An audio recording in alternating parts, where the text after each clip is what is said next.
सोनी परिवार की तरफ से आप सभी का बहुत बहुत स्वागत है। हम गुरुजी से विनती करते हैं कि हमें अपना आशीर्वाद दीजिए।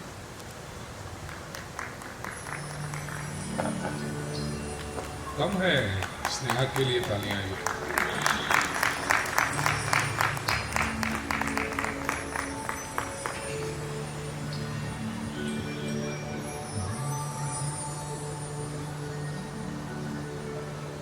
विश्वानि देव सवितर्दुरितानि परासुव यद्भद्रन्तं न आसुव।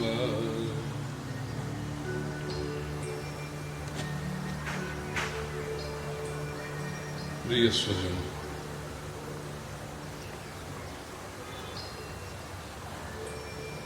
कई बार जो कार्यक्रम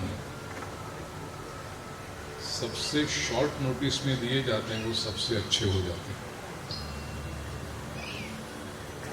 इसका कारण यह है कि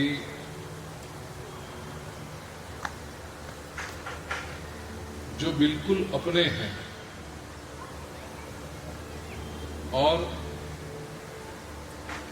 कहते हैं ना कि इमरजेंसी में बुलावा आ जाए और तुरंत दौड़े चले आए, वो अपनेपन का लक्षण है। इसका अर्थ है जो आज नहीं पहुंच पाए वो अपने नहीं है, ऐसा नहीं है। आकाश बेटा वो बंद करवा दो, आवाज आ रही है उसकी।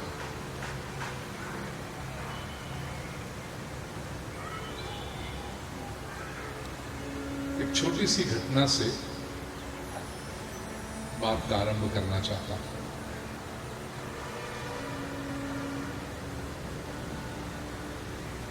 बारह घंटे से भी कम समय में यह तय किया गया है। कल रात को 9 बजे बेटा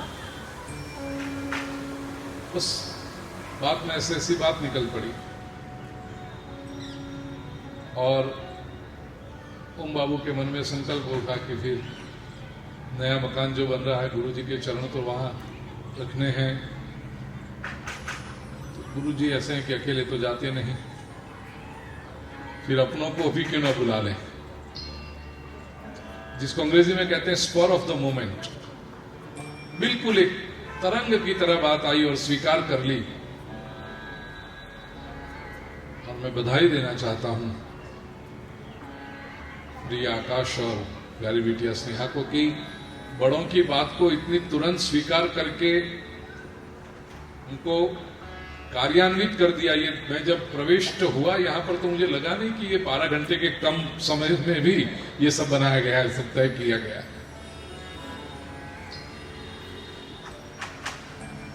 घटना जो मैं आपके साथ शेयर करना चाहता हूं,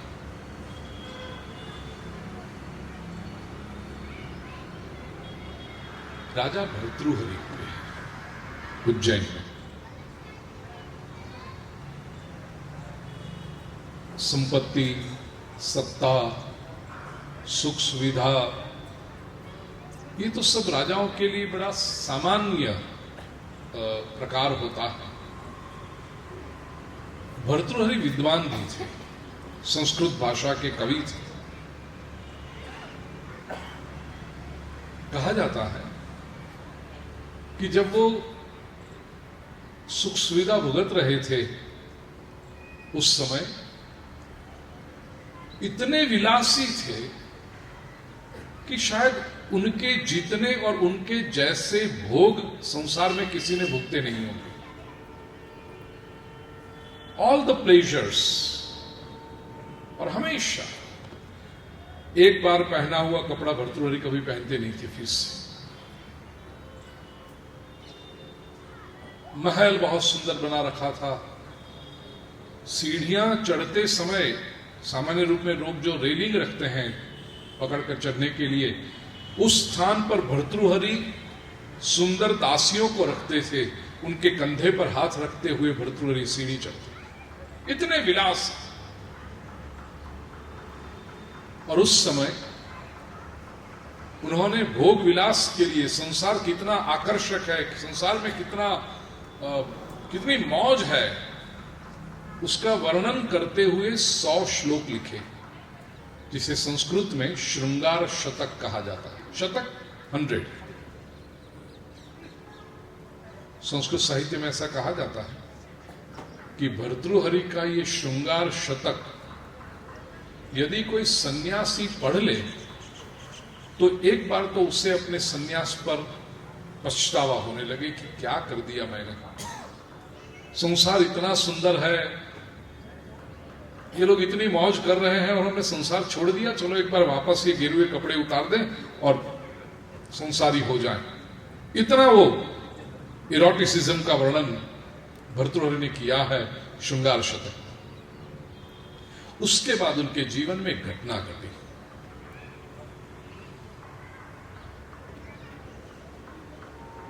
प्रतिदिन का एक नियम था, भर्तृहरि लोगों से मिलते तो एक बार एक संत उनसे मिलने के लिए आए और भर्तृहरि संस्कारी थे तो संतों का आदर करते थे, चरण स्पर्श किया। उस संत ने भर्तृहरि के हाथ में एक फल रखा। भर्तृहरि ने स्वीकार किया, गुरुदेव आपकी कृपा, जो प्रसाद आप दे।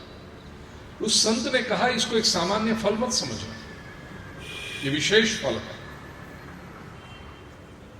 भर्तृहरि ने पूछा, गुरुदेव क्या विशेषता है इस फल में? उन्होंने कहा, ये फल जो भी खाएगा उसका यौवन हमेशा के लिए बना रहेगा, कभी उसको वृद्धावस्था स्पर्श नहीं करेगी। भर्तृहरि ने ये फल अपनी अत्यंत प्रिय रानी पिंगला को दिया।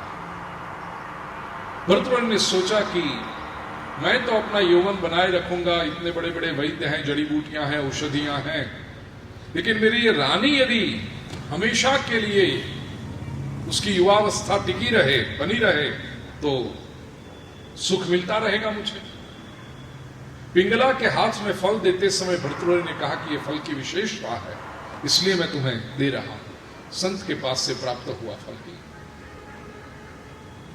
बात ऐसी हुई, भर्तृहरि को पिंगला रानी अति प्रिय थी, इसलिए उन्होंने ये फल पिंगला को दिया, लेकिन पिंगला को भर्तृहरि से बहुत प्रेम नहीं था।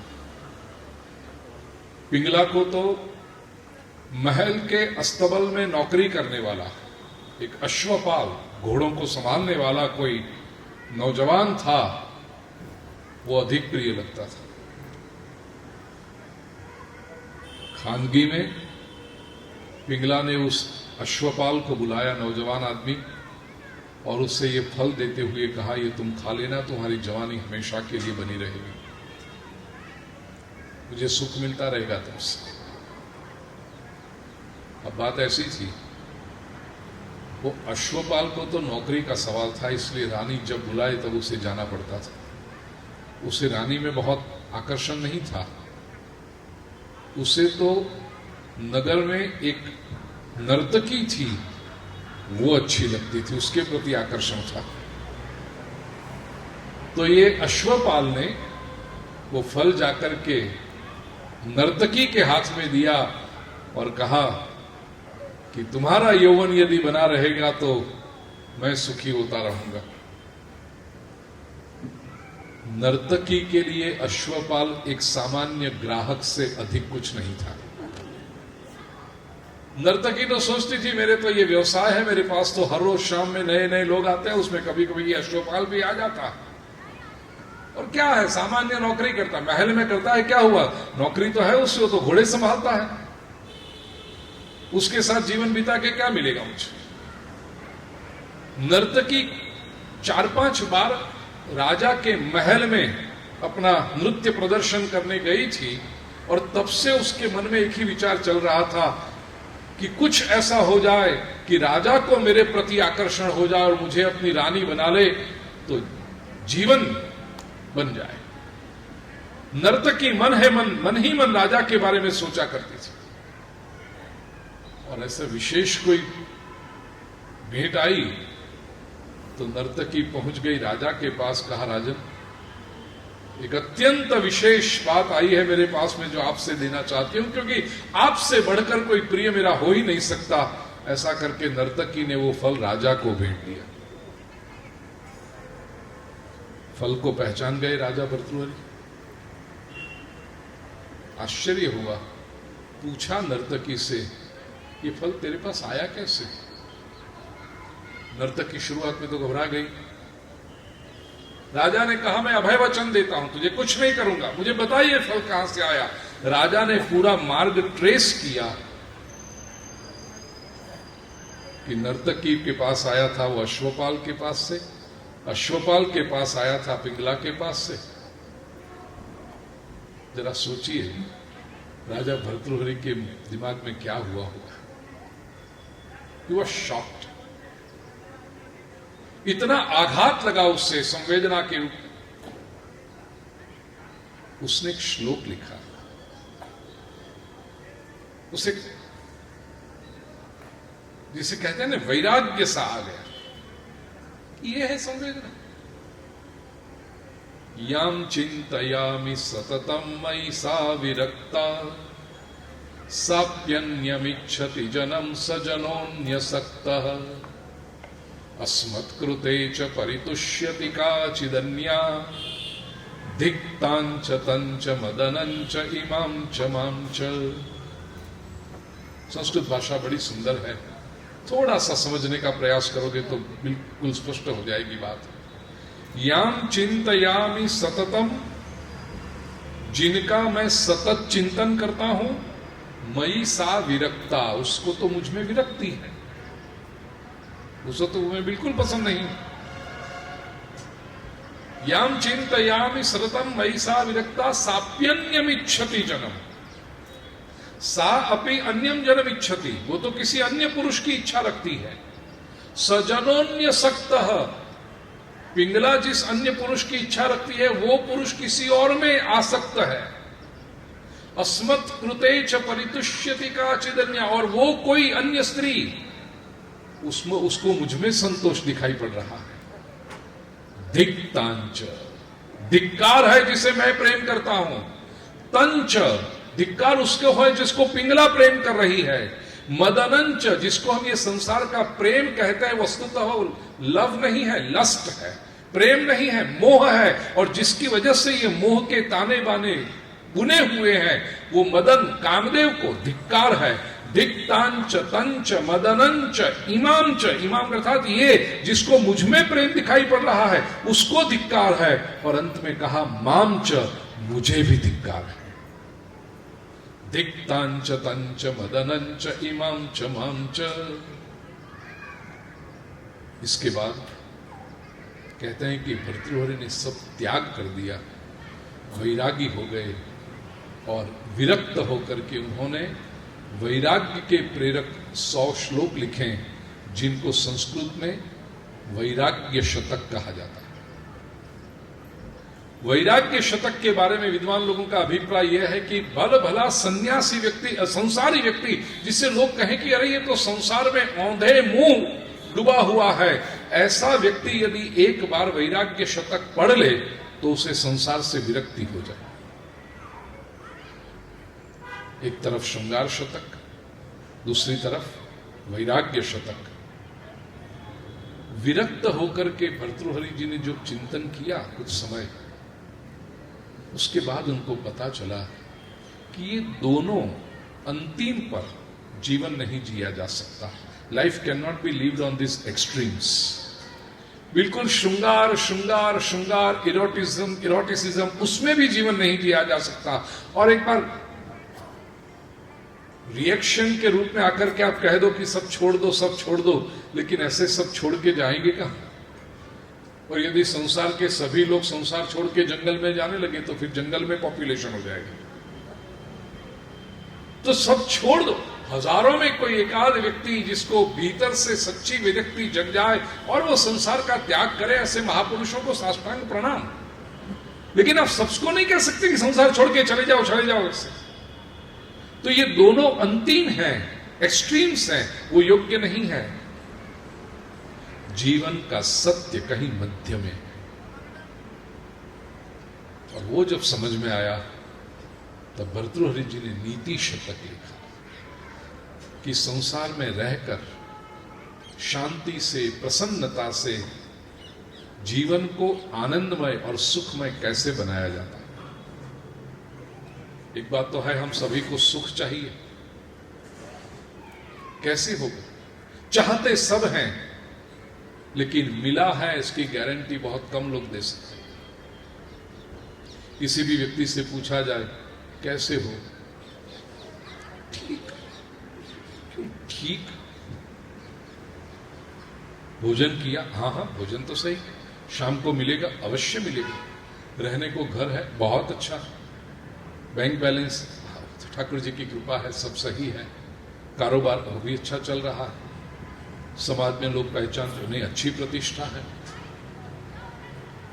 तो सब तो है, फिर क्यों कह रहे हो ठीक? नहीं, ऐसे सब ठीक है, लेकिन जरा सा, ये जरा सा, सभी के जीवन में ये जरा सा कुछ ऐसा है कि जीवन में कहीं न कहीं कुछ न्यूनता, कुछ अल्पता, कुछ क्षति,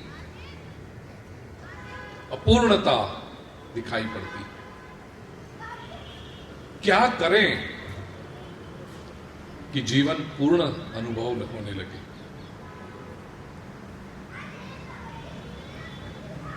मेरे शब्दों को ध्यान से सुनना प्लीज। क्या पाए मैंने नहीं कहा, क्या करें, क्या सोचें कि जीवन पूर्ण अनुभव में आने लगे। नीति शतक में भर्तृहरि ने एक अत्यंत सुंदर श्लोक लिखा, जिसके बारे में आज बात करना चाहता हूं। मेरा प्रिय सोनी परिवार जब नए भवन में प्रवेश करने की तैयारी कर रहा है, कोरोना ने सारी दुनिया के प्लान बिगाड़ दिए, तो सोनी परिवार किस खेत की मूली है? यदि सब प्लानिंग के हिसाब से चलता तो मेरा निवास यहां पर होता, लेकिन जैसी ठाकुर जी की मर्जी। हम तो सभी का स्वीकार करने का सीखे हैं। जो भी हो जाए, प्रभु की कृपा है, स्वीकार करो।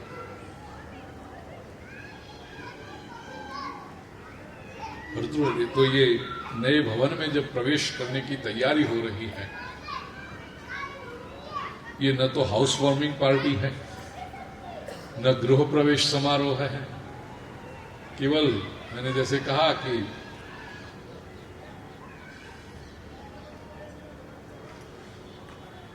बाईस घंटे पहले एक छोटा सा विचार आ गया, उसका कार्यान्वयन है।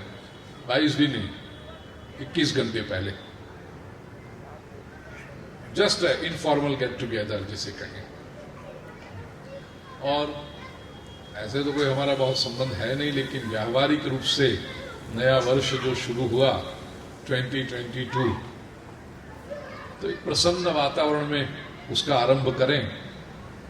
क्योंकि ऐसे कल भी शनिवार था, आज रविवार है, वीकेंड है, अमावस। कल से ही फैक्चुअली तो कल से ही शुरू होगा ना, ऑफिस में, कार्यालय में सबका जाना नए साल में। तो उसको क्या कहते हैं, वो अर्लियर इवनिंग को प्री डिपार्चर गेट टुगेदर जैसा। तो 2022 में एंट्री करें, उसकी pre entry get together, pre entry get together. 9 बातें भर्तृहरि ने कही है कि ये यदि जीवन में हो तो जीवन धन्य हो जाए। संक्षेप में बता दूं, आप इसको ध्यान रख लेना बस। भर्तृहरि कहते हैं, सूनु सच्चरित सति प्रियतमा स्वामी प्रसादोन्मुख स्निग्धम मित्रमवंचकः परिजनो निक्लेशलेशं मनः आकारो रुचिरस्थिरश्च विभवो विद्यावदातं मुखं तुष्टे विष्टपहारिणिष्टदहरौ संप्राप्यते देहिनः। 9 बातें बताई। सबसे पहले कहा सूनु सच्चरिता। इसको मैं जब कथाओं में डिटेल में वर्णन करता हूं तो इसे नवधा संपत्ति भी कहता हूं। ये 9 प्रकार की संपत्ति है जो प्रत्येक मनुष्य अपने जीवन में चाहता है। उसमें सबसे पहली संपत्ति है सूनु सच्चरिता, संस्कारी संतान। मैं दो छोटे छोटे दृष्टांत आपके सामने रखता हूं और उसके बाद आपसे एक प्रश्न पूछूंगा, उत्तर दीजिएगा। दो व्यक्ति हैं, एक है सोहनलाल जी, अत्यंत श्रीमंत है, 75 वर्ष की आयु है, लेकिन बिल्कुल स्वस्थ शरीर है, कोई बीमारी नहीं। भव्य कोठी है उनकी, नौकर चाकर, सुख सुविधा के सभी साधन उपलब्ध हैं। कोठी के बाहर पार्किंग गैरेज में 5-7 गाड़ियां हैं, जिनमें 2-3 इंपोर्टेड गाड़ियां हैं, स्पोर्ट्स कार है। समाज में अपनी बिरादरी के प्रमुख हैं, प्रतिष्ठा है, सब कुछ है उनके पास। उनका एक पुत्र है, लेकिन ये पुत्र सोहनलाल जी की बात बिल्कुल सुनता नहीं, विरोधी है। सोहनलाल जी कहे दिन, पुत्र कहे रात। सोहनलाल जी कहे उजाला, पुत्र कहे अंधेरा। बुरी सोबत में पड़ा हुआ है, नशेड़ी है, कारोबार के प्रति कुछ ध्यान नहीं देता है, बस पैसे उड़ाने में लगा हुआ है। और सोहनलाल जी को दिन रात ये इकलौते पुत्र की चिंता बनाए सताए रहती है, ये सोहनलाल जी। दूसरे एक सज्जन है मोहनलाल जी, 75 वर्ष की आयु है, तबीयत नरम गरम रहती है, ब्लड प्रेशर रहता है, लेकिन दवाई से कंट्रोल में होता है। बेटा है, बहू है, सेवा बहुत अच्छी करते हैं। नौकरी करके रिटायर हुए हैं, महीने के 35-40 हजार का पेंशन आता है, जिसमें से गुजारा हो जाता है। बेटा अपनी तरह से कमाता है, घर चल जाता है। बहुत बड़ी कोठी नहीं है, 2 या 3 बेडरूम का फ्लैट है। समाज में बहुत बड़ी प्रतिष्ठा नहीं है, लेकिन 5-7 नजदीक के मित्र हैं। सुबह जब सैर करने जाए तो वहां मिल जाते हैं, कभी कभी शाम को बगीचे में चले जाए तो वहां मिलते हैं। बेटा बहुत अच्छा है, पुत्रवधू बड़ी संस्कारी है। और सोहनलाल जी कहते हैं, गाड़ी भी नहीं है, स्कूटर पे चलते हैं सोहनलाल जी, मोहनलाल जी स्कूटर पे चलते, लेकिन पुत्र और बहू इतने संस्कार। प्रिय स्वजनों, मैं आपसे प्रश्न पूछता हूं, आपकी दृष्टि से सुखी व्यक्ति कौन है, सोहनलाल या मोहनलाल? अच्छा, आसान कर दूं आपके लिए। जिसको लगता हो सोहनलाल सुखी है वो जरा हाथ ऊपर करे, और जिसे लगता हो मोहनलाल सुखी है वो हाथ ऊपर करे। कितनी सामान्य बात है प्रिय स्वजन। सब कुछ हो, लेकिन संतान यदि संस्कारी ना हो तो सारे सुख पे मानो ग्रहण लग जाता है। और संसार के बाकी के सुख थोड़े कम ज्यादा भी रहे, लेकिन संतान यदि संस्कारी है तो व्यक्ति सोचेगा इससे बढ़कर कोई सुख हो नहीं सकता। इसलिए भर्तृहरि ने संपत्ति में पहला स्थान दिया सूनु सच्चरिता, संस्कारी संतान होने चाहिए। अब होने चाहिए ये तो सबको पता है, लेकिन हो कैसे?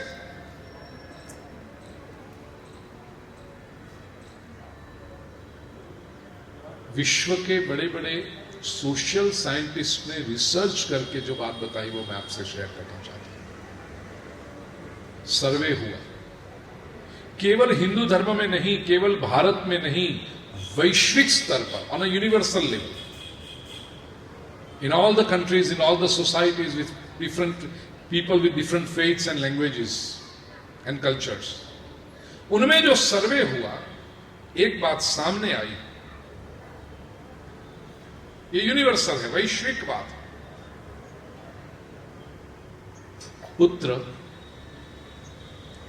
मां को प्यारा होता है, पुत्र को मम्मी भी प्यारी लगती है। पुत्र प्रेम मां से करता है, लेकिन अनुकरण पिता का करता है। पुत्री प्रेम पापा से करती है लेकिन अनुकरण मम्मी का करती है। इस सिद्धांत को ध्यान में रखें। A son loves the mother but imitates father, and a daughter loves father but imitates mother.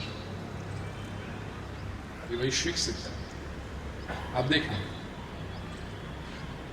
पुत्री पिता को प्यारी होती है, उसके बारे में तो बहुत विशेष वर्णन करने की आवश्यकता नहीं। मेरे सामने जितनी भी पुत्रियां बैठी हैं वो तुरंत कहेगी बिल्कुल सही बात है, और जितने पिता बैठे हैं वो भी कहेंगे हाँ बिटिया बहुत प्यारी होती है। But she imitates mother. 4 साल की बिटिया रानी, 3 साल की भी हो शायद, कभी बेडरूम में चली जाए और मम्मी का ड्रेसिंग टेबल खुला मिले ड्रॉअर, तो वो 3 साल की बेटी लिपस्टिक निकाल करके पूरा अपना चेहरा पेंटिंग कर देगी।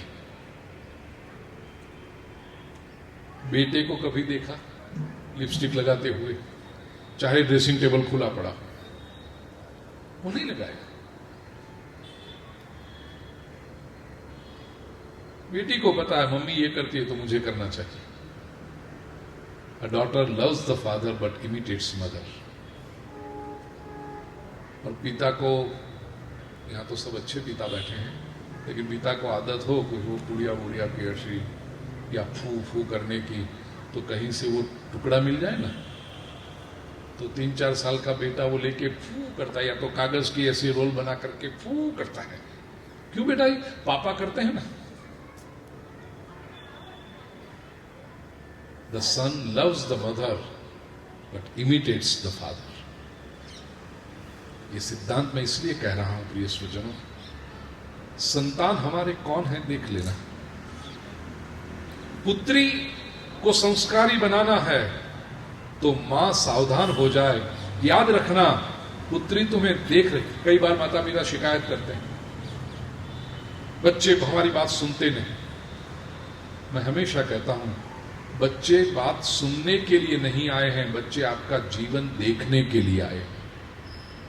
और डार्विन ने कहा कि हमारे जो पूर्वसूरी थे वो तो वानर ही थे, नकल ही करते थे, वो संस्कार अभी भी रह गए।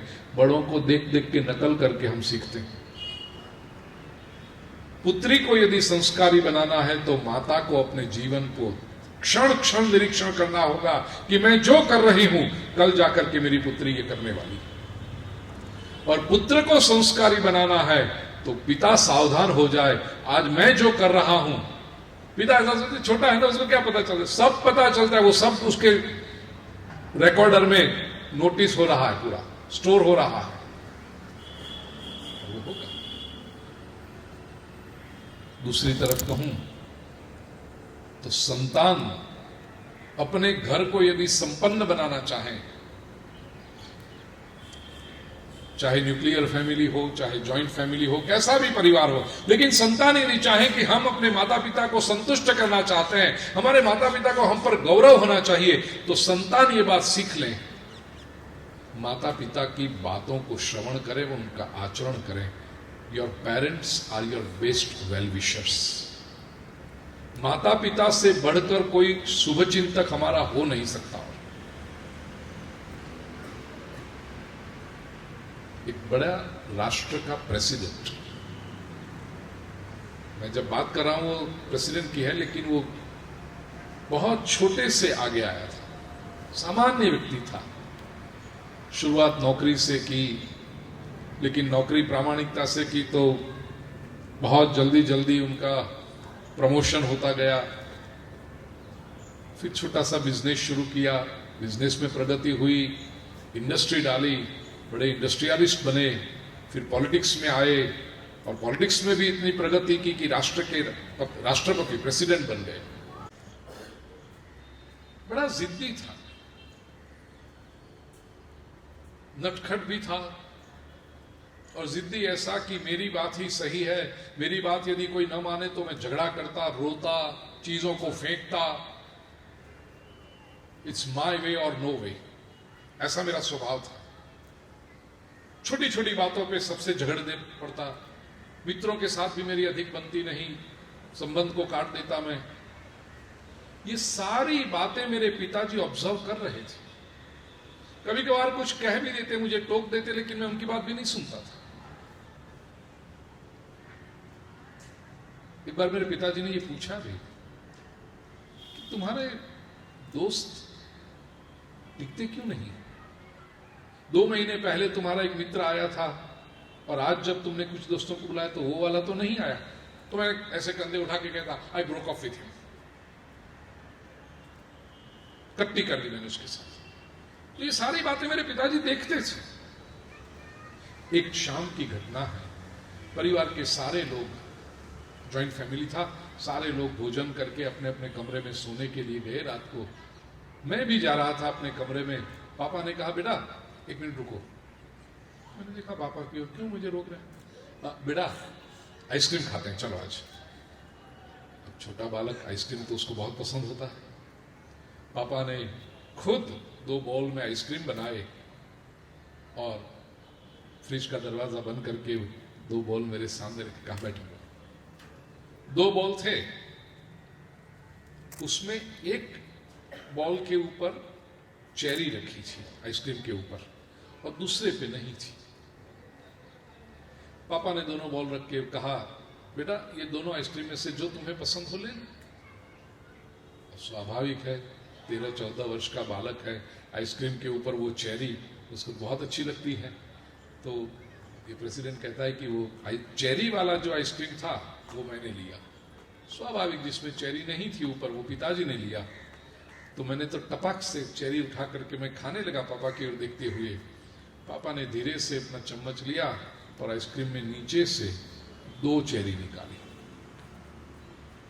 मैं देखता रह गया, अरे मेरे पास तो एक ही चेरी आई, पापा ने तो आइसक्रीम के अंदर 2 चेरी रखी थी। मैं जब देख रहा था तो पापा ने कहा, बेटा एक बात सीख लो, जीवन में जो हमेशा सामने दिखाई पड़ता है वो ही सच होता है, ऐसा नहीं है। Truth may be different, the reality may be different. ये जीवन का पहला पाठ मुझे पिताजी ने सिखाया कि जो सामने दिखता है वो ही सच है, ऐसा नहीं है। दूसरा दिन एक्शन रिप्ले, सब लोग भोजन कर करके अपने कमरे में जा रहे थे। पापा ने मुझे फिर से रुका, बेटा रुको 1 मिनट। क्यों? आज भी आइसक्रीम खाते हैं बेटा। पापा ने 2 बाउल बनाए आइसक्रीम के, कल की तरह रखे। एक पर चेरी थी, दूसरे में नहीं थी, और कहा, बेटा जो तुम्हें पसंद हो ले लो। अब कल का मुझे याद था कि दिखती है वो तो एक ही चेरी होती है, नहीं दिखती उसमें 2 पापा ने निकाली थी। तो स्वाभाविक मैंने जिसमें चेरी नहीं दिखती थी वो कप ले लिया, चेरी वाला कप पापा ने लिया। पापा चेरी उठाकर मुंह में चबा के मेरे सामने ऐसे देखने लगे। चम्मच से मैंने वो पूरा आइसक्रीम खोद डाला, एक भी चेरी नहीं थी। पापा ने कहा, बेटा जीवन का दूसरा लेसन, एक अनुभव से कभी भी मत मान लेना कि मुझे सब कुछ आ गया। Life offers new things every evening. एक बार पता चल गया उससे हमें जनरलाइज मत कर देना कि मुझे सब आ गया। नई नई सिचुएशन लाइफ तुम्हें ऑफर करती रहेगी। ठीक। तीसरा दिन एक्शन रिप्ले, 2 आइसक्रीम्स, एक में चेरी दूसरे में नहीं है। पापा ने सामने रखा, कहा, बेटा पसंद कर लो तुम्हें जो चाहिए। अब मैं सोचने लगा, पहले दिन चेरी वाला लिया आइसक्रीम तो भी मेरा नुकसान हुआ, दूसरे दिन बिगड़ चेरी का लिया तो भी मुझे घाटा हो गया। 10-15 सेकंड में दोनों कप की ओर देखता रहा और फिर पापा के सामने देखकर कहा, पापा आइसक्रीम आप बनाते हो, पता आपको है, आप जो दोगे ना वो मैं ले लूंगा आज। आपको सब पता है, मेरे से अधिक तो जानते आप हो। पापा ने कहा, बेटा आज तूने सही किया। अच्छा, पहले तो बिना चेरी का आइसक्रीम पापा ने मुझे दिया। एक क्षण के लिए मेरे मन में आया कि क्या पता इसमें चेरी अंदर हो ना हो, जो सामने दिखती है वो तो गई, क्योंकि वो तो पापा ने ले लिया, बिना चेरी का मुझे दिया। लेकिन जब मैंने चम्मच अंदर डाला तो अंदर 3 चेरी थी। पापा को मैंने कहा, पापा थैंक यू। पापा ने कहा, बेटा जीवन का ये आज तुमने सही इसलिए किया कि तुमने बड़ों से पूछा। अभी तक तुम अपनी ही करना चाहते थे कि मुझे जो ठीक लगे, मुझे सब पता है, मैं अपनी तरह से करूंगा। आज तुमने निर्णय पापा को पूछा और पापा की बात मानी तो सबसे अधिक चेरी तुम्हें मिली। प्रिय स्वजनों, मैंने जैसे कहा, हमारे जो बड़े होते हैं ना, माता पिता, दादा दादी, उससे बढ़कर हमारा कोई वेल विशर हो नहीं सकता। संस्कारी यदि बनना तो बड़ों की, क्योंकि उनके पास पूरे जीवन का अनुभव है।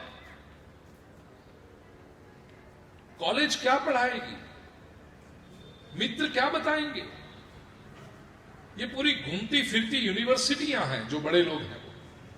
और हमारे बड़े हमसे और कुछ नहीं चाहते, केवल हमारा भला हो वही चाहते हैं। उनकी बातों को जो सुने तो सुनु सच्चरितः, वो संस्कारी संतान की पहली लाक्षणिकता। जीवन में प्रिय स्वजनों, यदि सुखी होना है तो ये पहली संपत्ति प्राप्त कर लेना, संस्कारी संतान। यदि आप संतान हैं तो संस्कारी बनने का प्रयास करना, और यदि आप माता पिता हैं तो आपके संतान संस्कारी कैसे बने इसका प्रयास करना। सुनु सच्चरितः, पहली बात। दूसरी लाक्षणिकता कही, संपत्ति, सती प्रियतमा। ये जीवन की संपत्ति है। प्रियतमा पत्नी, बिलव्ड वाइफ। विवाह से पहले प्रेम तो सभी को होता है, लेकिन विवाह के बाद भी और वैवाहिक जीवन के बरसों के बाद भी you should not fall in love, you should evolve in love. Narad भक्ति सूत्र में नारद जी कहते हैं, प्रतिक्षण वर्धमानम, प्रेम बढ़ते जाना चाहिए। सती प्रियतम, और नारी के लिए प्रियतम पति, ये दोनों जीवन की बहुत बड़ी उपलब्धि है। पति पत्नी, आज का जो जमाना है, पहले फ्रेंड्स होते हैं, बाद में पति पत्नी बनते हैं, लेकिन पति पत्नी बनने के बाद पता नहीं फ्रेंडशिप कहां चली जाती है। पति पत्नी बनने के बाद भी फ्रेंडशिप बनी रहे, ये संसार की संपत्ति का दूसरा श्रेष्ठ पहलू। जीवन में सुखी होने के लिए, नहीं तो कई बार क्या होता है कि पति अपनी व्यथा मित्रों के साथ, फ्रेंड्स के साथ बांटता है, और पत्नी अपनी व्यथा अपनी सहेलियों के साथ बांटती है। एक दूसरे के साथ यदि बांटना शुरू करें, if they can be the best of friends and if they can share their emotions, उससे बढ़कर जीवन में प्रसन्नता क्या होगी। तो सती प्रियतमा। तीसरी बात कही, स्वामी प्रसादोन्मुख, प्रसन्न चेहरे वाला पति। स्वामी का अर्थ है हेड ऑफ द फैमिली। एक बात याद रखना, परिवार का जो मुखिया है ना, उसका सबसे बड़ा जो कर्तृत्व है, उसकी सबसे बड़ी जिम्मेदारी, दायित्व है कि वो अपना चेहरा प्रसन्न रखे। होता क्या है कि जो जितने बुजुर्ग होते जाते हैं उतना उनका चेहरा ऐसे होते जाता है, आईब्रोज ऐसे होती जाती है, ऐसे। बड़ी माँ जी भी होती है ना, उनकी भी आईब्रोज ऐसी होती, दिखाई पड़ती है ना आपको दूर से ऐसे। क्यों? 70 साल हो गए, 80 साल हो गए, ऐसे नहीं। बड़ा और कुछ भी नहीं करे चलेगा, हम सब तैयार खड़े हैं काम करने के लिए। केवल आप अपनी प्रसन्नता आपके चेहरे पर स्मित बनाए रखो बस। क्योंकि जिस परिवार में बड़े उदास हों, वो पूरा परिवार उदासी में चला जाता है। आदर तो करते हैं बड़ों का, या तो बड़े क्रोधी हो, छोटी छोटी बातों में, सब्जी में नमक नहीं आया, ये नहीं आया, ऐसा नहीं हुआ, ये नहीं हुआ, मत करें। फोटोग्राफर के वहां पहले लिखा होता था कि आप केवल हंसता चेहरा रखिए, बाकी का सब हम संभाल लेंगे। तो परिवार में बड़े लोग केवल इतना ही करें, आप केवल हंसता चेहरा रखें, बाकी सब टीम तैयार है। ये बड़ों की जिम्मेदारी है। इसलिए हेड ऑफ द फैमिली जब ऑफिस से भी आए ना, तो गाड़ी में से निकलने से पहले वो रियर व्यू मिरर जो होता है उसको जरा अपनी ओर करके ऐसा करके फिर घर में जाए।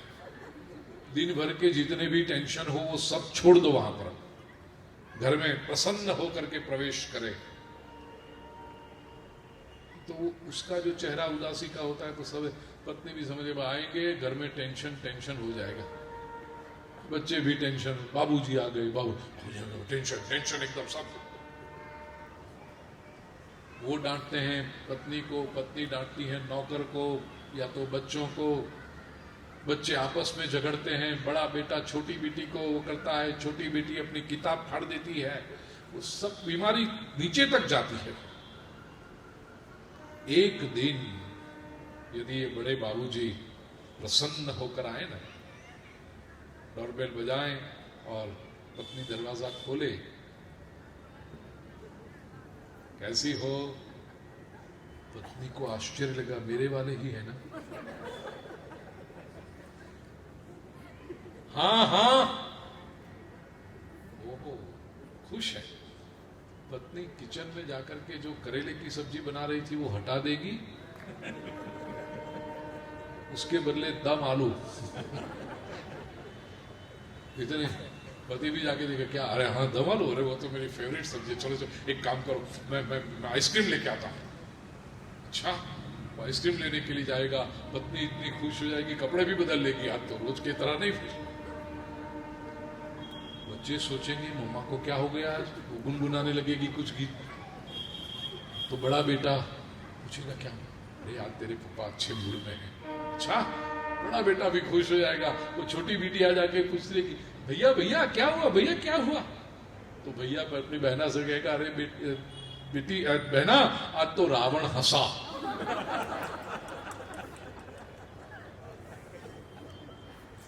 एक व्यक्ति की प्रसन्नता का इन्फेक्शन पूरे घर को एकदम आनंद का वातावरण है। स्वामी प्रसादोन्मुख, तो ये बहुत जो बड़े लोग हैं उनकी जिम्मेदारी है, प्रसन्नता रखें बस। और ये काम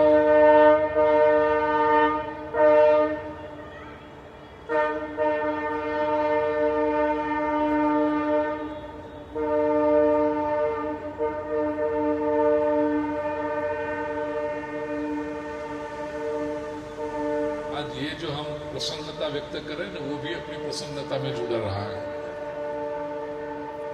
प्रदेश की यात्रा जिन्होंने की होगी आपको पता है, विशेष करके मैंने अमेरिका में देखा है कि वहाँ हॉर्न नहीं बजते। न्यूयॉर्क की बात छोड़ दो, मैनहट्टन की बात छोड़ दो, वहाँ सब अपने जैसा है। लेकिन बाकी इंटीरियर में जाओगे, विशेष करके छोटे शहरों में ऐसे, तो हॉर्न नहीं बजाते। लेकिन एक जगह पे उनको छुट्टी हॉर्न बजाने की। संडे मॉर्निंग चर्च में वेडिंग हो गए हो, और वहाँ कोई अपने जैसे इंडियन बिग फैट वेडिंग नहीं होती, 10-15 गाड़ी हो जाए ना तो बहुत बड़ा वेडिंग हो गया ऐसा लगता है उनको। और न्यूली मैरिड कपल जब निकलता है चर्च से, उसके पीछे उनके ये सब फ्रेंड्स निकले, तो कपल की जो गाड़ी है वो थोड़ी सजा डेकोरेट की हुई होती है, और उसके पीछे ये सब गाड़ियाँ चलें तो धीरे धीरे से भी पप पप पप, ये गाड़ी अभी गई ना से पप पप पप पप हॉर्न बजाते हैं। तो बाकी सबको पता चल जाता है कि ये न्यूली मैरिड कपल और ये सब साथ में जा रहे हैं, उनके फ्रेंड्स हैं। एक प्रसंग में ओम बाबू वहाँ ये हॉर्न बजाने की छुट्टी है, पीपल डोंट माइंड, अदरवाइज कोई हॉर्न बजाए तो वो असभ्य माना जाता है, अनसिविलाइज माना जाता है, हॉर्न बजा रहा है। लेकिन ये शादी ब्याह का अच्छा प्रसंग हो तो धीरे धीरे हॉर्न बजाते हुए सभी दूसरे, तो हम यहाँ प्रसन्नता है ना, ट्रेन वाला भी खुश हो गया।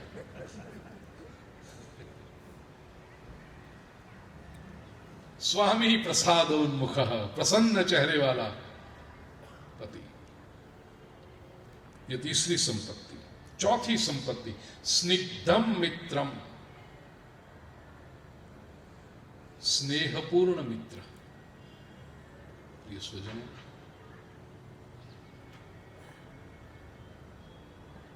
Friendship is a very valuable relation. मित्रता, you are lucky, you are lucky, I can see that. तो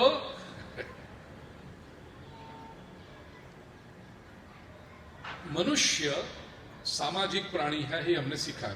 man is a social animal, और चूंकि हम सामाजिक हैं तो स्वाभाविक है संबंध बनाते हैं। लेकिन आपने कभी देखा कि जितने संबंध सब होते हैं ना, वो मिले हुए होते हैं, तय हम नहीं करते। We don't have a right to choose. लोग कहे हमारा तो बहुत बड़ा परिवार है, बहुत ये है। वो आपको या हो गई आदत है। बहुत बड़ा परिवार है ऐसा जब लोग कोई कहें, रिश्तेदारों की लिस्ट सामने रख दे हमारे, 2 चाचा, 2 चाची, 2 मामा, 2 मामी, 2 मौसा, 2 मौसी, 2 फूआ, 2 बुआ, 2 फूफा जी, इतने सारे संबंधी, लेकिन इनमें से एक को भी आपने तय किया, पसंद किया, सिलेक्ट किया। आपका जन्म हुआ उसके साथ ही ये पूरा सेट तैयार था। अब उसमें आप शिकायत भी नहीं कर सकते। मुझे ऐसे मामा नहीं चाहिए, मेरे मामा अच्छे नहीं हैं। ये तेरी मम्मी, ये उसका भाई, तेरा मामा, पकड़। No exchange offers here. कोई पसंद, कोई सिलेक्शन नहीं, कुछ नहीं, तैयार। अच्छा, 24-25 साल तक ये एक सेट को निभाओ और 25 साल की उम्र में ब्याह हो, तो ब्याह में स्पाउस तो मिलता है, जीवन साथी या जीवन संगिनी मिलती है, लेकिन उसके साथ एक पूरा सेट पैकेज डील में आता है। 2 चाचा जी, 2 चाची जी, 2 मामा जी, 2 मामी जी, 2 बुआ जी, 2 फूफा जी, 2 मौसी जी, 2 मौसा जी। उसमें भी आपको कोई सिलेक्शन का राइट नहीं है। कोई कहे मुझे ये मौसा जी पसंद नहीं है, कोई ये तेरी मौसी, उसका पति, तेरे मौसा जी, पकड़। कोई तो इतने सारे संबंधी, उनमें से एक को भी हमने पसंद नहीं किया। केवल एक संबंध ऐसा है जो हम पसंद करते हैं, और वो है मित्र संबंध। तपाओ एक बार फिर से, तब तपाओगे। हाँ, वो संबंध हम तय करते हैं। Nobody can impose a friend on us. बड़े लोग लाख कोशिश करें, कई बार प्रयत्न करते हैं, बच्चों को समझाते हैं, बेटा वो सामने की बिल्डिंग में रहता है ना, क्या नाम बताओ ना, कुछ, दीपक, बड़ा अच्छा लड़का है बेटा दीपक, पढ़ाई में कितना होशियार है, कितना होनहार, तुम उससे दोस्ती करो। अपने वाले सैंपल को दीपक पसंद ही नहीं आता। आई डोंट लाइक दीपक, नहीं करेगा। आप कोशिश करो कि दीपक से दोस्ती कर। अपनी बेटी को समझाओ, बेटा सामने की सोसाइटी में वो, बोलो कुछ नाम, आकांक्षा है ना, बड़ी अच्छी लड़की है, पढ़ने में होशियार है, संस्कारी है, उसकी मम्मी के पास से देखो किचन की ट्रेनिंग भी उसने शुरू कर दी, उसके कपड़े भी कैसे ढंग के होते हैं, बेटा आकांक्षा अच्छी लगे, उसके साथ दोस्ती करो। I don't like her, nerd है वो, तेल डाले हुए बाल, नहीं पसंद है। मित्र हम ही पसंद करते हैं प्रिय सुजन, ओनली वी सिलेक्ट फ्रेंड। अब इतने सारे रिश्ते जो हैं उनमें केवल एक संबंध ऐसा है जो हम पसंद करते हैं, जहां पर हमें अपनी चॉइस का अधिकार है, then why not exercise that choice correctly. अंग्रेजी में कहावत है, man is known by the company he keeps. मित्र कैसे? स्निग्धम मित्रम, स्नेहपूर्ण मित्र मिले, अच्छे मित्र हो, ये जीवन की चौथी संपत्ति। पांचवी संपत्ति कहा अवंचकः परिजनः। अवंचक का अर्थ जो चीटिंग न करे आपके साथ, आपकी बातों को जो समझे, ऐसे परिजन। परिजन का अर्थ है एसोसिएट्स, सेवक। प्रिय स्वजनों, एक बात समझ लेना, चाहे हम कितने भी पढ़े लिखे हों, मेहनती हों, अनुभवी हों, बुद्धिमान हों, लेकिन प्रगति यदि करनी होगी तो you will have to build a team. एक अकेला थक जाएगा, साथी हाथ बढ़ा। एसोसिएट्स रखने ही पड़ेंगे। आप अकेले कितनी मेहनत करोगे, कितना दौड़ोगे? तो ये जो टीम आपने बनाई, आपके जो एसोसिएट्स हैं, आपके साथी हैं, वो कैसे, क्या वो आपके बात को समझ सकते हैं? मैं जब मैनेजमेंट के सेमिनार लेता हूँ मल्टीनेशनल कंपनीज के, तो उसमें हमेशा एक बात पर बहुत महत्व देता हूँ। उनके साथ जब डेट्स भी तय करूँ उससे पहले पूछता हूँ, मुझे आपका मिशन स्टेटमेंट दीजिए, तो उससे मुझे पता चलेगा कि आपके एम्प्लॉयज के सामने मुझे क्या बात करनी है। प्रत्येक कंपनी का एक मिशन स्टेटमेंट होता है। आपके जो एसोसिएट्स हैं, आपके जो साथी हैं, वो आपके मिशन स्टेटमेंट को समझते हैं, आपके ध्येय को समझते हैं जीवन के। आप उन पर भरोसा रख सकते हैं। इसलिए हमारे यहां कहा गया कि सेवक जितने पुराने हो उतने अच्छे होते हैं, क्योंकि भरोसा, पूरा घर भी उनके आधार पर छोड़ जाओ, आपको पता है एक चीज यहां से यहां नहीं होगी। ऑफिस में एम्प्लॉयज तो बहुत होते, लेकिन 2-3 ऐसे होते हैं, आपको पता है 15 दिन आपको कहीं घूमने जाना है, किसी महत्वपूर्ण प्रसंग में जाना है, उसको कारोबार सौंप दिया, रोज शाम को एक फोन करके पूछ लो 10 मिनट में वो पूरे दिन में क्या हुआ, पूरे व्यापार में क्या चल रहा है, वो पूरा चित्र आपको दे देगा, और आप उस पर भरोसा रख सकते हैं। अवंचक, ऐसे लोग निर्माण करने होते हैं प्रिय सोच, वो परस्पर होता है। जिनके वहां ऐसे पुराने सेवक हो, समझ लेना वो परिवार संस्कारी है, क्योंकि यहां पर इन लोगों को लंबे समय तक टिकने की इच्छा होती है। ये छोटी छोटी बातें लेकिन बड़ी महत्वपूर्ण होती है। जहां पर सेवक बदलते रहे, 6 महीने से ज्यादा कभी कोई नौकर टिके नहीं, उस परिवार के लोगों से सावधान रहना, उनके दिमाग बहुत तेज होंगे। और याद रखना, केवल पैसे फेंकने से आदमी लोग नहीं रहते, उनको प्रेम चाहिए, उनको अपनापन चाहिए। तो अवंचक परिजन, ये बहुत 5वीं संपत्ति है। 6ठी बात कही, निक्लेशलेशम मन, क्लेश रहित मन, मन में शांति हो। बेटा आप बैठ जाओगे, पीछे लोगों को दिखाई नहीं दे रहा। Thank you. ये ठीक चल रहा है ना, आपका काम तो ठीक चल रहा है। निक्लेशलेशम मना, क्योंकि अंधेरा होने से पहले बात भी तो पूरी करनी। मन क्लेश रहित हो, मन प्रसन्न हो। अब इसको तो बाहर का आदमी कोई आके नहीं कर सकता।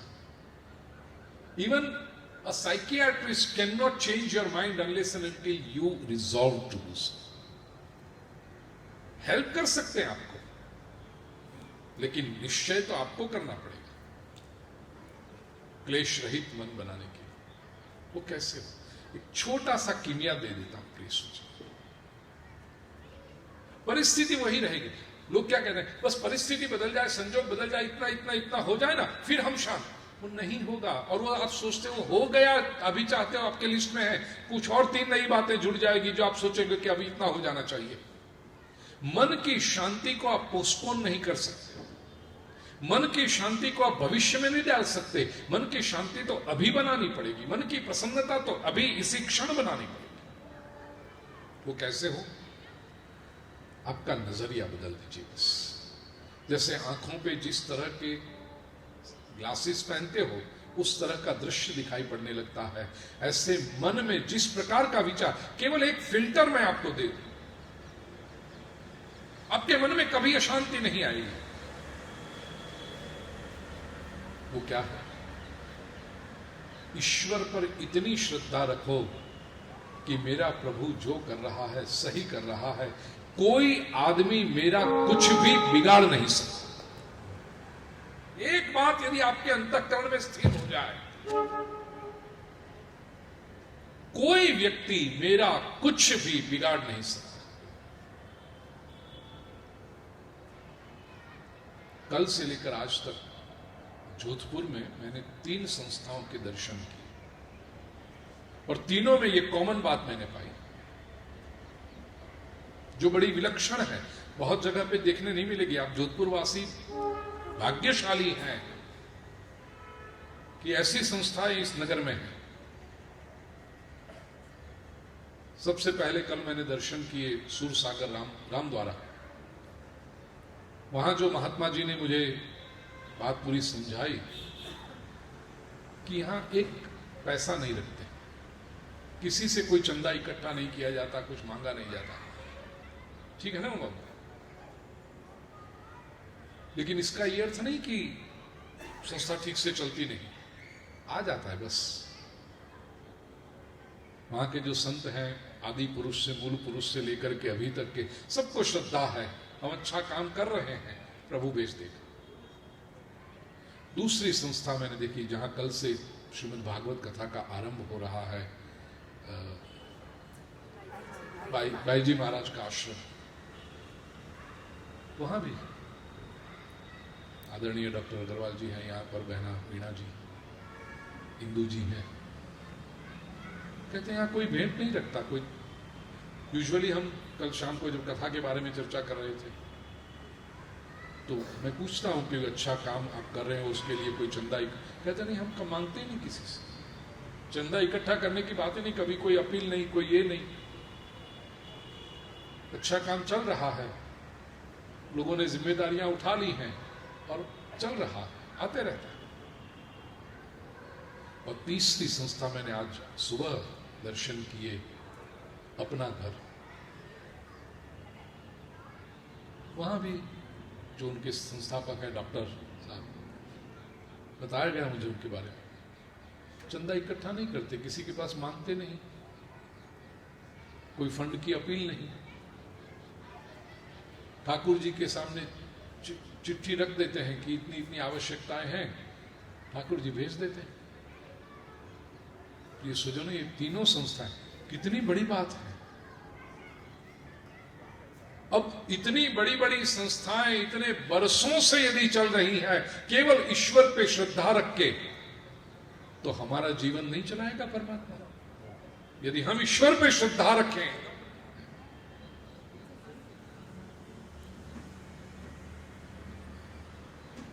प्रभु पर श्रद्धा, कोई व्यक्ति मेरा कुछ बिगाड़ नहीं सकता। एक दृष्टांत मुझे याद आ रहा, कल मैंने राम द्वारा ने भी ये दृष्टांत दिया था।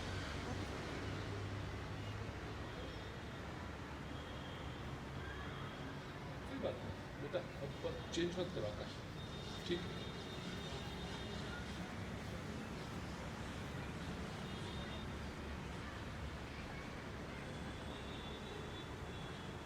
एक शहर में एक होटल थी और बड़ी भीड़ वाली बाजार में, वहां संस्थाएं भी, कुछ कॉलेज थी, 2-3 बड़ी बड़ी ऑफिस बिल्डिंग्स थे, बाजार भी बड़ा व्यस्त रहता था। तो होटल में लोगों की अच्छी चलती थी, होटल मालिक भी प्रसन्न था। उसमें एक मालिक का एक मित्र है, उसने देखा कि एक आदमी रोज सुबह शाम, सुबह 12-12:30 बजे, शाम को 8-8:30 बजे होटल में आता, खाना खाता और भीड़ का फायदा उठा करके वो घुसता भी अंदर जब होटल में बड़ी भीड़ हो, फिर खाना खा लेता और देखते रहता काउंटर पे 8-10 लोग वो पैसा चुकाने के लिए, बिल चुकाने के लिए खड़े हो, तो उसका फायदा उठा करके वो बाहर सरक जाता है, would sneak out of the hotel. Hotel मालिक के मित्र ने उसको ऑब्जर्व किया कि ये सुबह शाम ऐसा कर रहा है, रोज आता है। तो उसने एक दिन जाकर के होटल में मालिक से बताया कि देखो टेबल पे खाना खा रहा है ना, वो चोर है, फुकट का आके खा जाता है रोज तेरा, दोपहर और शाम को। मालिक ने कहा बाद में देखते हैं। उसने खाना खा लिया और देखता रहा वो कि तेरा काउंटर पे भीड़ हो, 5-7 लोग बिल चुकाने के लिए खड़े थे, उसका फायदा लेकर के वो धीरे से उठकर बाहर जाने लगा। तो ये मित्र ने अपने होटल के मालिक से कहा, देखो निकल रहा है, जाने देना। निकल गया वो बाहर। आदमी चला गया, तेरी जगह पे मैं होता तो पकड़वा लेता उसको, पुलिस को दे देता, दंड देता, सजा करता उसको। कुछ नहीं किया तूने, बता तो है ना तुझे कि ये रोज चोरी कर। कहता मैं जानता हूं, बहुत समय से आ रहा है। उसका आश्चर्य हुआ, तुम जानते हो, तुम्हारी होटल में रोज फ्री में खाना खा के चला जाता है, तुम जानते हो? कहता हाँ जानता हूं। फिर भी तुम उसको कुछ करते नहीं, पुलिस को पकड़वाते नहीं, कुछ नहीं करते? नहीं। क्यों? ये होटल के मालिक ने कहा, मैं जानता हूँ रोज वो 11 बजे आकर के सामने वाली सड़क पे फुटपाथ पे खड़ा रह जाता है और आंखें बंद करके वो शायद प्रार्थना करता है कि मेरी होटल में भीड़ होने लगे ताकि उसको मौका मिले घुसने का। फिर वो प्रार्थना करते रहता है कि और भीड़ आए, वहां बिल के काउंटर पे भी पैसे चुकाने के लिए लोग भीड़ करे ताकि वो सरक जाए। क्या पता उसकी प्रार्थना से ही मेरी होटल में भीड़ हो रही हो। एक आदमी खाना खा के निकल जाए, मेरा कुछ नहीं बिगड़ता, 50 लोगों को वो भेजता है अंदर। अब देखिए, कोई भी व्यक्ति होता तो उसको क्रोध हो जाता ना, क्या समझता है, चोरी करता है, फोकट में खाना खा के निकल जाता है। लेकिन इसने दृष्टिकोण बदल दिया, वो मेरा क्या बिगाड़ेगा, वो मेरा अच्छा ही कर रहा है, क्योंकि मन ही मन वो प्रार्थना कर रहा है कि इस होटल में भीड़ बनी रहे ताकि मुझे मौका से। एक आदमी खा के चला गया, जाने दो, 50 को भेज रहा है। ये व्यक्ति, प्रिय स्वजनों, सोचिए, कभी वो मन अशांत हो सकता है उसका, कभी वो चिंता में हो सकता है। क्यों? क्योंकि उसको एक बात का पता है, मेरा कोई कुछ बिगाड़ ही नहीं सकता। बुरा करने के लिए जो दिखाई पड़ता है आदमी आया हुआ, वो भी वस्तुतः मेरे लिए तो अच्छा ही कर रहा है। निक्लेश, ये दृष्टिकोण, it's all about perception my dear friends. दृष्टिकोण बदल जाए बस तो मन प्रसन्न रहेगा। निक्लेशलेशम आकारो रुचिरः, सातवीं संपत्ति कहा रुचिर आकार अच्छा। आवश्यक नहीं कि सबका फिगर परफेक्ट हो, आवश्यक नहीं कि सब लोग एकदम हैंडसम या ब्यूटीफुल दिखाई पड़ते, ये जरूरी नहीं है। लेकिन रुचिर होना चाहिए। रुचिर का अर्थ वार्मथ होनी चाहिए, सामने वाले को अच्छा लगना चाहिए। अपना आकार हमें तो सबको अच्छा लगता है ना, सबको लगता है, मैं तो आईने के सामने जो भी खड़ा है सबको लगता है क्या रंग थोड़ा सांवला है, लेकिन ये मेरी जो जॉ लाइन है ना, ऐसी तो किसी की नहीं। अपना आकार स्वयं को तो सबको अच्छा लगे, सामने वाले को आकर्षक दिखाई पड़ता है, वार्मथ है उसमें। ये तो कई बार दिखने में सुंदर होते हैं लोग, लेकिन रुचिर नहीं होते। अपने सौंदर्य का इतना अहंकार होता है। कई बार आपने देखा होगा, समझ लो कोई मिस इंडिया या तो मिस यूनिवर्स का टाइटल जीत के आ जाए और आपके नगर में आए, कहीं पर आप मिल गए किसी फंक्शन में और आपको पता चले रही, आप जाके कहो आपने वो टाइटल जीता था, आप बहुत अच्छे लगे, और वो ऐसे देखे भी नहीं आपकी तरफ, ऐसे मुझे तो आता नहीं भी ऐसा देखना, कैसे ऐसे दिखते हैं यूं, ऐसे स्नॉबिश एटीट्यूड, जैसे कहते हैं नाक पे मक्खी बैठी हो, ऐसे ही देखें। आप अच्छी अच्छी बातें कर रहे हो उनके साथ और वो आपकी तरफ देखते भी नहीं। 2 मिनट 3 मिनट में आप कहोगे सुंदर तुम होंगे तो तुम्हारे घर के, हमें क्या यदि ठीक तरह से बात नहीं करो तो। और कोई व्यक्ति दिखने में भले इतना सुंदर ना हो, लेकिन आपके साथ बातचीत अच्छी तरह से करे, उसमें अपनापन दिखाई दे। ये सज्जनों, मेरे जीवन के कुछ जो सिद्धांत हैं उनमें से एक, प्रत्येक व्यक्ति के अपने जीवन के कुछ सिद्धांत होते हैं। People will not remember what you told them. They will not remember what you give them. But they will always remember how did you make them feel when they were with you. आपने लोगों को क्या कहा याद नहीं रखेंगे। 1 घंटा अभी मैं यहां पर प्रवचन करूं और फिर कहूं स्नेहा चलो बेटा मैंने क्या बताया, क्या गुरुजी आप ऐसी परीक्षा लेते हैं, I am so mic conscious and क्या मेरा कॉन्शियस। तो 1 घंटे तक मैंने जो कहा वो पूरी की पूरी स्नेहा है, वो टेप रिकॉर्डर तो है नहीं कि पूरी की पूरी बात फिर से बता दे। उसका जो एसेंस है वो उसके अंदर आ गया, जब कोई आवश्यकता पड़ेगी तो उसको याद आएगा गुरुजी ने ऐसा कहा था, लेकिन वो इनवर्बेटिव रिपीट तो नहीं कर सकती। People will not remember what you told them, people will not remember what you gave them. सामान्य स्थिति में ठीक है, प्रभु की कृपा से हम जो स्थिति में है ना, कौन किसको क्या दे देगा और कौन क्या ले लेगा। प्रभु ने सब कुछ दिया है हमें। छोटे थे तो बड़ी आकांक्षा होती थी, बर्थडे वो अच्छे अच्छे बॉक्स आते थे, इतनी उत्सुकता होती थी बर्थडे पार्टी पूरी हो जाए, जल्दी खोले क्या क्या गिफ्ट आई है। अब आपकी 58 या 68 बर्थडे सेलिब्रेशन हुआ, लगता है आपको जल्दी जल्दी बॉक्स खोलें। यदि वो लगता हो तो समझना 50 गए पानी में।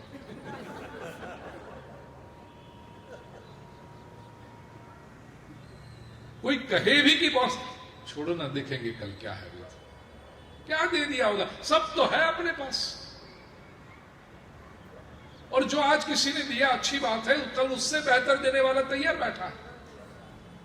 People will not remember what you gave them, but they will only remember how did you make them feel when they were with you. लेकिन कोई अपने साथ 10 मिनट 15 मिनट बैठे, इसके साथ आप अच्छी तरह से बात करो, make those 15 minutes memorable. वो जीवन भर याद रखेंगे। इतने बड़े आदमी से मिलना हुआ, लेकिन इतने सरल हैं, इतने अभिमान रहित हैं, इसको लोग याद रखेंगे। तो आकार और रुचिर ये होता है वार्म पर्सनालिटी। स्थिरश्च विभव, स्थिरश्च विभव, स्थिर वैभव। प्रॉस्पेरिटी तो हो, वेल्दी तो होना चाहिए, उसमें कोई दोष नहीं है, याद रखना। भारतीय संस्कृति के ऋषियों ने कभी भी संपत्ति की निंदा नहीं की। हमने तो ये माना कि संपत्ति मां लक्ष्मी की कृपा का और हमारे पिछले सत्कर्मों का परिणाम है। विश्व के दूसरे सभी लोगों ने संपत्ति की निंदा की। बाइबल में तो लिखा है, अ कैमल में pass through the I of a needle but rich man can never attain the kingdom of God. सुई के जो छिद्र होता है उसमें से ऊंट निकल जाए वो संभव है, लेकिन श्रीमंत व्यक्ति स्वर्ग में नहीं जा सकता, ऐसा बाइबल में लिखा। क्योंकि उन्होंने मान लिया यदि ये आदमी श्रीमंत बना है तो इसका अर्थ उसने बहुत पाप किए होंगे। भारतीय संस्कृति ये नहीं कहती। भारतीय संस्कृति कहती है यदि कोई व्यक्ति श्रीमंत है तो इसका अर्थ उसने अच्छे कर्म किए हैं और भगवान ने उससे उस अच्छे कर्मों का इनाम उसे दिया है, जिसके लिए वो संपत्ति बना। हमारे यहां संपत्ति आशीर्वाद है, लेकिन वो संपत्ति कैसी चाहिए? स्थिरश्च विभव, स्थिर वैभव, स्टेडी वेल्थ। स्टॉक मार्केट का इंडेक्स ऊपर नीचे हो, उसके साथ हमारा ब्लड प्रेशर भी ऊपर नीचे होता रहे, वो संपत्ति नहीं। ठीक है, कारोबार चलता है, 5 साल तेजी के आए तो 2 साल मंदी के भी हो सकते हैं, लेकिन हमारी जो लाइफस्टाइल है, हमारा जीवन है, हमारी मन की शांति है, उसमें परिवर्तन नहीं आना चाहिए। ऐसा इन्वेस्टमेंट, मैं ब्राह्मण आदमी, आप बनियों को क्या सिखाऊं ये सब। स्थिर वैभव कैसे करना है वो आप सब लोग जानते हो। तो वैभव स्थिर होना चाहिए। बाजार के ऊपर नीचे होने से हमारे जीवन में कोई अंतर नहीं पड़ना चाहिए। ऐसी स्थिति, ये संपत्ति, ये 8वीं लाक्षणिकता है जीवन की सुखी होने की। और अंत में कहा विद्या वदातम मुखम। विद्या का तेज जिस चेहरे पर झलक रहा हो ऐसा चेहरा, ज्ञान का तेज। देखिए, गोरे होना एक बात है और तेजस्वी होना दूसरी बात है। पीपल मे बी फेयर, ये परदेसी लोग आते हैं यूरोपियन और सब गोरे होते हैं, लेकिन चेहरे पर तेज नहीं होता। 22-25 साल पहले की बात है, बनी हुई घटना। न्यूयॉर्क में मैं स्टैच्यू ऑफ लिबर्टी देखने गया था, कथा थी और सब लोग साथ में वहां गए थे। तो ऊपर तक जाने देते थे, मैं एकदम वो मशाल है वहां तक जाके आया हूँ स्टैच्यू ऑफ लिबर्टी में। अब तो अंदर भी नहीं जाने देते, मुझे बताया 9/11 के बाद। तो पूरा घूम के नीचे गार्डन में बैठे थे, पिकनिक जैसा मना रहे थे, 8-10 परिवार मेरे साथ में थे सब। देखा सामने एक यंग कपल, अमेरिकन गोरे बैठे हैं, a boy and a girl. Summer था, इट वाज लाइक जुलाई और ऐसा वहां पर समर टाइम। तो एकदम जिसका कलर उतर गया हो, नीचे से फटे हुए और धागे निकल रहे हों, ऐसी जीन्स पहनी थी फटी हुई, घुटनों से फटा हुआ, फिर एकदम ढीला सा टी शर्ट बेचारी के कंधे से उतर जाए, इधर से ऐसा चढ़ाए तो इधर से उतर जाए, इधर से चढ़ाए। तो मैंने देखा और साथ में जो अपने भारतीय लोग थे, मैंने उससे कहा कि ऐसा क्यों नहीं करते, हम थोड़ा सा पैसा इनको बेचारों को दे दें। उनका क्यों गुरुजी ऐसा नहीं करते यहाँ? तो उनका बेचारे गरीब दिखते हैं, देखो फटे हुए उनके पैंट हैं, ढीले ढीले ऊपर के टी शर्ट हैं। अभी तो ठीक है, समर है, विंटर आएगा तो बेचारों के फटे कपड़े, ये ढीले ढीले टी शर्ट, क्या करेंगे, तकलीफ पड़ेगी ना, तो उनको हम कुछ दे दें। तो वो हंसने लगे। मैंने कहा मैं इतनी अच्छी मानवता की बात कर रहा हूँ, ये हंस रहे हैं। मैंने कहा क्यों हंस रहे हो? मैंने गुरुजी आपको पता नहीं है, ये तो बहुत रिच पीपल है। मैंने कहा फटे कपड़े और रिच पीपल? अब आपको इतना आश्चर्य नहीं लगता? क्योंकि हमारे यहाँ भी आ गया, मैं तो 25 साल पहले की बात कर रहा हूँ, ये जब हमारे यहाँ वो नहीं था। मैंने पूछा, मुझे आश्चर्य लगा, मैंने कहा इतने फटे कपड़े? कहते गुरुजी ये अच्छे कपड़ों से ये ज्यादा महंगे हैं, वो कुछ स्टोन वॉश्ड और ऐसी बातें थी। फिर वो फटे हुए वो बुलेट, उन्होंने समझाया मुझे, क्योंकि मैं तो फिर पूछता हूँ जब मुझे पता ना चले इसका। तो बुलेट की गोली मार के उसमें वो छिद्र बनाए जाते हैं वो पेंट में। तो कहते हैं ये सब एडेड कॉस्ट है। फिर अच्छा नया पेंट लिया होगा, उसको घिस घिस के ये फेडेड किया, फिर उसमें बुलेट मार करके उसको फाड़ा, तो ये सब कॉस्ट बढ़ती है ना, और ब्रांडेड होते हैं वो। गुरुजी जरा जरा सीखिए। कहा अच्छा ये भी आप सिखाओ जरा।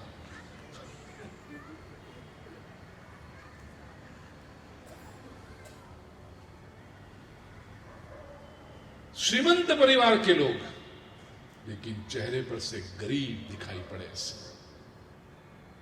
मैंने फिर कहा, वहां पर हमारे संस्कृत में लिखा है शंकराचार्य जी ने, कौपीनवंत खलु भाग्यवंत। हमारे यहाँ का कोई संत आ रहा हो ना, कौपीनवंत, केवल लंगोट पहनी हो, लेकिन दुनिया का बादशाह भी उसके सामने फीका पड़ जाए, उसके चेहरे पर जो तेज है। चाह गई चिंता मिटी मनुआ बेपरवाह, जिसको कछु न चाहिए वो शाहों के शाह।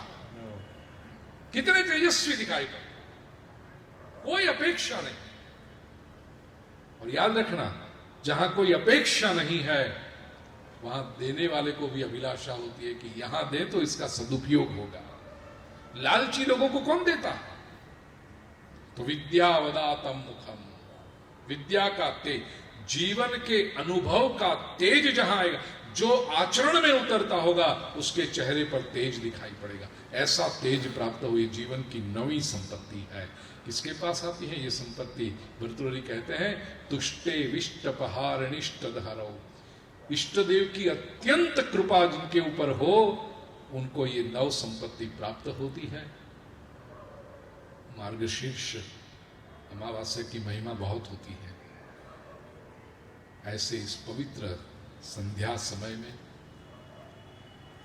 एक इनफॉर्मल गेट टुगेदर, बस मन में इच्छा हुई कि अपनों को इकट्ठा करके आनंद करें, और आप सब अपने आ भी गए इतनी सुंदर रूप में सोनी परिवार के आनंद में सहभागी होने के लिए।